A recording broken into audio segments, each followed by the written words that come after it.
Bienvenue sur cette nouvelle vidéo de préparation à la cassette. Le sujet d'aujourd'hui, les animaux errants. Revenons au principe de base, l'identification. Rappelez-vous, l'identification des chiens, chats et furets est obligatoire sous peine d'une amende de 750 euros.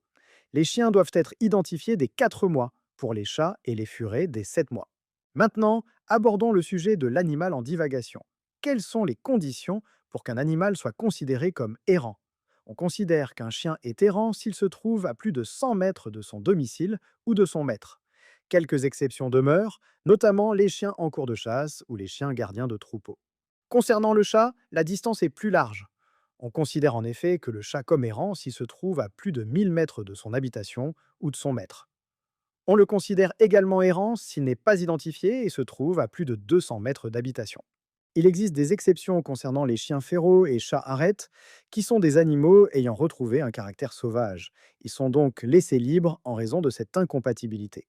Nous allons maintenant aborder la procédure concernant la mise en fourrière d'un animal errant ou saisi. Seul le maire peut demander la saisie d'un animal en divagation. L'animal est recueilli en fourrière pour un délai ouvré de 8 jours, durée pendant laquelle on recherche son propriétaire. Une surveillance sanitaire est également mise en place et si nécessaire, des soins peuvent être prodigués. Si le propriétaire n'est pas retrouvé, l'animal devient la propriété de la fourrière. Après confirmation de la bonne santé et d'un comportement qui ne représente aucun danger, l'animal est cédé à un refuge ou une association reconnue.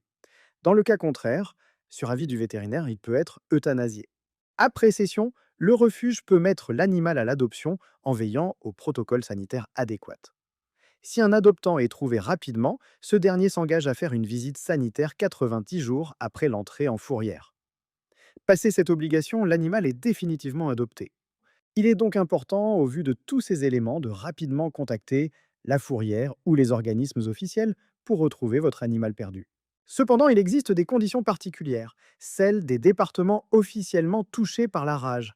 En effet, dans un département touché, seuls les animaux vaccinés contre la rage peuvent être rendus à leur propriétaire. Les chiens et chats non vaccinés ou n'ayant pas retrouvé leur propriétaire seront euthanasiés à l'issue du délai de garde. Il y a également un point important à ne pas négliger. Selon l'article 1243 du Code civil, le propriétaire d'un animal reste seul responsable des dommages causés par son animal, même si ce dernier s'est égaré ou échappé. Il est aussi recommandé de tenir à jour les informations de contact sur le fichier ICAD. Cela permettra de récupérer rapidement son animal. Voilà, c'est terminé pour la partie concernant les animaux errants. Je vous retrouve dans le prochain volet pour parler des organismes de promotion des animaux dits de race. Nous espérons que cette vidéo est claire. N'oubliez pas de liker ou commenter si besoin. On se retrouve très vite pour un nouveau chapitre sur Zanimo Show. À bientôt les amis.